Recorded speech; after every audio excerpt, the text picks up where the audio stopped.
ebyali ebyaliwo aye tusaba twakosebwa zanakosebwa aye nikoba nti ebyo batugereke tulireeta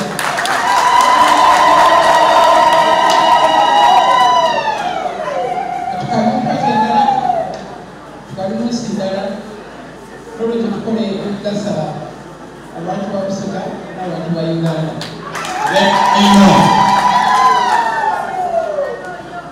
Tulina bingi byetwaire kusuubira ebikali kuwa era yenyogerera twakaba n'ekikwezerera omukaaga pulezidenti enakasero eggulu emboloto byona baire mbale ukikosinga tutakuba nalwamu naye okola Busoga nga tukisakanya birimu amagenda bya Busoga tuzakuja kumusomesa aye mwanaija tuzakulugiraku era tuzatambula naye Busoga inamu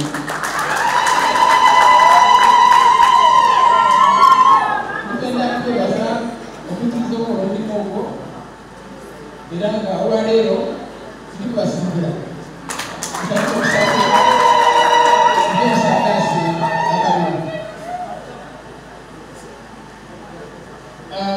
tutambula manifesto eno ngali ebintu byetusuubira okwagala okutambuza Uganda okwogera okulongoosa ebyobulimi otambula abantu basaba amakolero Busoga yenna amakolero abaana tubirimo twenda okulongoosa minerals zaife okusogera minerals nyingi olugera bakuya minerals mu Uganda Busoga era kiri naye tugakuya mudevelop kusogera tukoleka byobulamuzi ebisoba kuli minisa mutwena mutano okutunda obululu bwa Busoga kufeko kiwera ayiranga kalibingi basoko kagatu kaligagulako era nga tusobola nti mukisaala kino gavumenti ezakutuwa ssente okulongoosa ebifo tukwenda okwogera amaanyi mu kalimagezi n'olwekyo tulina okwakugamu gavumenti tulikuwa abaana omukisa okwesa talanta naibwe era tusi nakutamba ekyasokire kyogereko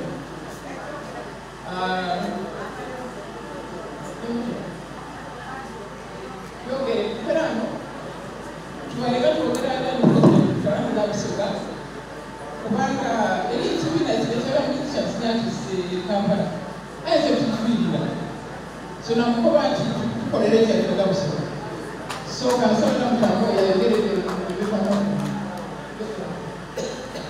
omukaire maama nti yakkiriza okuba patron ow'ekibiina ekya Busoga Talent and Musicians Network ekikulemberwa omukulu Jobless ni Demas maama ni patron nze ndi alabalaba waakyo twawaayo okusaba kwaife okwetukiza obuwere muzeeyi yatuwa ssente emiliyoni 3 nga kuliko okula van twamaze ogigula ali gibrandinga maama ajagigemya abaana bitone wiikeeda kwabaku ssente ed'okola studio eya video neya audio n'okuzimba studio wegyokuba era omukaire yadonatinga bajja ozimbibwa studio eyo n'essente binaaba bisigaireku tujja kubiwa abaana bitone boona banoonya akalulu ka muzeeyi maama n'essente eddaaba kuyamba ku baana lulungi ab'e Busoga entambula kubanga babeere baziranga ntambula boona essente zaabwe twadifunye ed'okugula ku vaani twagula ku drone eya Ministry ya Tourism enatambuliranga mu baana lulungi n'essente nga gyakolako ku business bayinza otaawa edduuka emiliyoni 15 doona twadifunye tweyanziza yonna tufune mu luguudo nalooka oluva emisita okujja enakani ebisya Nolomba tufunemu. So even if you know a proper any combat, to cover the job to Korea, I told a committee. You are a generator, Cholomara. Of course, and those are the leader. Obey na kandu ataniso tuweka solo kuka bisara mkuru kwa kamuri adola watanisebu ni nembo lezo kutambi gaga ya kujaputani so lele tuwe kutambula yetu kutamba mani kusabule kwa that's why the home tuwe tuleke ndio maiso nembo la kulana ya musuga nembo la kulana ya igano vano bana ka ita sabula wako bie kule chini mchanga mnakuji msoga kule soka dali era na mkoma atigali soga ikipire bino mkoma isedo idapo soga kali dali besinge watadha besinge aize na mkoma tija kulegera kugera bailo au continue to come back ina ndio tudakta mwamani timu yeka muli kamana weka muli aliga timu yeka muli tulina balonzi bilichina na 284,361 trying to munani kwa balonzi so ono kuranze mulina kupeka fan those 280 baboneka police station results mayuge mabinaika abalonzi 268 tutara na mukaga na kanana na busamu twenda accountability Ujiri. Abanda ujiri. Mambo mbaibere na wako. Ujiri abadosi bibiri asabra munana kitu na chena mka. Zakuta accountability. Agani pale kali kifuna. Ayo twende tukutaka accountability. Tuone chini uro usinga. Mvaye nabo baile tukakuta flow kuna kani ugali waje for station. So tutandikireo Songe tafule tetuja kwongera ko ntisabi tende tutandika n'ekyo tuidakuta ku district kwongera mani ku district tudasya ku district kapita tukakalipida alipide mu aliko njira kutuwa kumeitano so tuidakuta ku district ikwe kwongera lwamani ulala bekwala ide walikwala kamutwire mu eto so that Crown Bana, it was about the curator afternoon. Echo, unana mtumba. Tingana mtumba, why are you so here? Afternoon, what did they call it? Why you are going to Kachuka to the Bakovina? So, Echo got enough by the morning after the Bakovina. Rogerero, Tunaja is the man. So kwa sababu kwa ife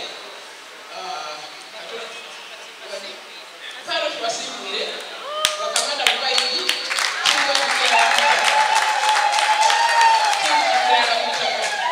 wakamanda ida watu webali pande cha President Museveni ngakabonero akakoba ndi kutuli kunoneza President Museveni akalulu so buli komanda muje kumpina mukaire atugenye posta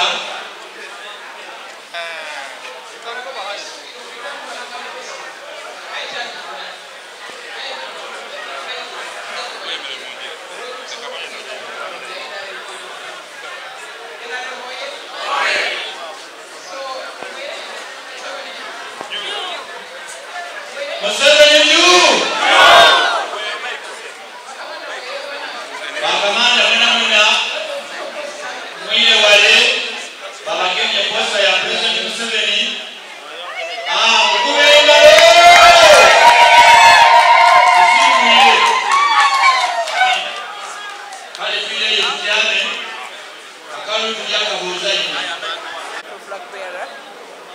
We have assembled teams from all the districts of Busoga, 12 members per district. 12 members per district, and they all have teams going up to the grassroots. I have told our people that I'm not exactly happy about the events that have happened in the past, but I've told them that it is better to the future and forget what happened in the past and move forward as a country and move forward as a community and work together to build Busoga and to build Uganda. So I'm telling them that let's move forward, let's work for Uganda. I've also told them that in the manifesto, there are programs that we hope to use to achieve further development for our people, this commercialization of agriculture, have been asked to make sure that industries go to different uses of Busoga so that our people can have employment. So the issue for manufacturing is also very, very important. So that's another reason why we should stay with the NRA program to ensure that this happens. We also have a lot of minerals in the Busoga region. If you look at the global map of Uganda, Busoga has a big quantity, but it's the entire land development. So these are some of the things we need to put emphasis on so that we can ensure that our people benefit. In fact, I have been discussing with the president. We had meetings first in Nakasero, we met in Gulu, we met in Moroto, last this week was in Valley. We are going to have a final meeting in India when it comes to the Busoga program, because we want to have the minimum program for Busoga. There are things we need which are outstanding. Some of our roads, some of our airports, and many other things. We also want to continue to do tourism. We have many tourism sites in Busoga, but we require resources, including this one where we are. It's one of a very important site, but the president is supposed to build an amphitheater here. It has already been done. So it becomes a place like Namgo. So this is one of the things. I want to invest in science and technology, and I want to thank the president over time we have been discussing the talents of the young people of Busoga, because the programs in Kampala don't actually reach them. So he has now given us someone. Helen, come and explain. I want to do some controlling to explain what we have achieved on behalf of the talented, the young people of Busoga to develop their talents. Please explain. Thank His Excellency, the President, and Mama wa Busoga, Mama Wefe, Mama Kadaga.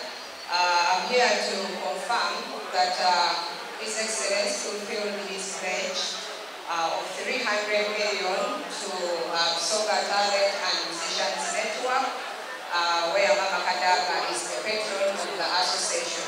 This panel, we have purchased the drone, they are designing it, we shall hand it over next week. Mama donated land, we are going to construct a studio, audio studio, and video, and it will be free to all the creatives in the region. I'm here also to confirm that His Excellency fulfilled the pledge for the vehicle transportation for the Ministry of Tourism and the Beauty Queens of Busoga. He gave us 150 million. Also the vehicle was purchased. It's also designing it, we shall hand it over. Mama will hand it over next week to the associations. I'm here also to confirm that there is also some money that was given to the creatives for mobilizing from sales boards. We shall also hand it over to them. Thank you very much. District by district and address at least one major area in each district. We have a tentative program. Tomorrow we are starting in Namutuba district because that's the entry point for the president when he comes on the 15th. Then on the 10th there will be a meeting in Namaingo, another in Bijiri. On the 11th we shall be in Mugweri and in Iganga. On the 12th we shall be in Kaniro and Luoka. On the 13th we shall be in Muyende and Kamuli. And on the 14th we shall be in Kija district and Kija city. As we wait for the president to arrive on the 15th. So the whole people shall be motivating the public until the presidential tour. After he has gone, we shall come back to different parts. We shall hold meetings now in other areas where we shall not have played them, in those districts of Busoga. So the campaign will go on until the 13th of January, because the voting is on the 15th. Voting is on the 15th. So the campaign will stop on the 13th. We don't normally campaign on the 14th. So I'm asking everyone to run until the 14th of January. Thank you so much. The iconic bridges in the continent is our Jinja Bridge. I think it's the only one on the continent which looks like that. The rest are in Asia and Singapore. major attractions. We are not even marketing it sufficiently. We just use to drive on it and go away. But it's a very, very good thing for us. So that's one of the attractions. We also have our forthcoming Soka University, which the government has taken over. You know, it has been in doldrums for some years, but finally I saw Honorable Saruna yesterday, the minister. Soon to ready. When are they admitting the students? No, they say National Council for Education is coming in 2 days' time. Okay. They're going to come and Okay. So, from Soka University, we expect the National Council for Higher Education to come, issue a certificate, and then the instrument for commencement will go to Parliament so that the university can start. That's one of the things we need to protect. We are building an airport. Soka will be an exit and entry point for Uganda, so that anyone who wants to travel does not have to go to a temple. You can fly from Chimaka here and go to the want to go to those jobs, to great opportunities, great market, and so on. We also have, as I said, the windows of the Soka, which we need to work on to improve our incomes and those like children. You see what now? So plans to cancel that I told you. Because originally they had applied for 5 square miles, then they titled 1,000. So I've told the minister to cancel anything beyond 5. And I know the Minister of Agriculture is due to go to the Minister of Tourism to reassure the people that the title is going to be cancelled so that they can do their work. Also, we are hoping to deal with the issue of the CN sugar. You know, there's a factory there which was closed under unclear circumstances, yet was providing employment in Namaigo. So we hope to solve that one also so that we can have it. Yes. But I think of the land. Did you go to the Namaigo? Chairman Sanyoyo, yampandikira okwemulugunya yankoba ati Ministry of Tourism yayenda okutawo heritage site erolwe basaba square mile 5 aye bamala bewandiisa eigogola iramba square mile square mile galukulu. So Sanya yaleeta complaint eyo era nalagira Minister of Lands asale mu ekyapa ekyo abalekere okunakadde okutano basaba era nindi bagireko mwami wino dakujayo wikend kusaba kumisatu kakasa abantu ekyapa kyasalibwamu ekisuka kunakaleeta bakisalamu abantu bayinza obutakalira n'ensonga si enkyuka yona tubikolamu.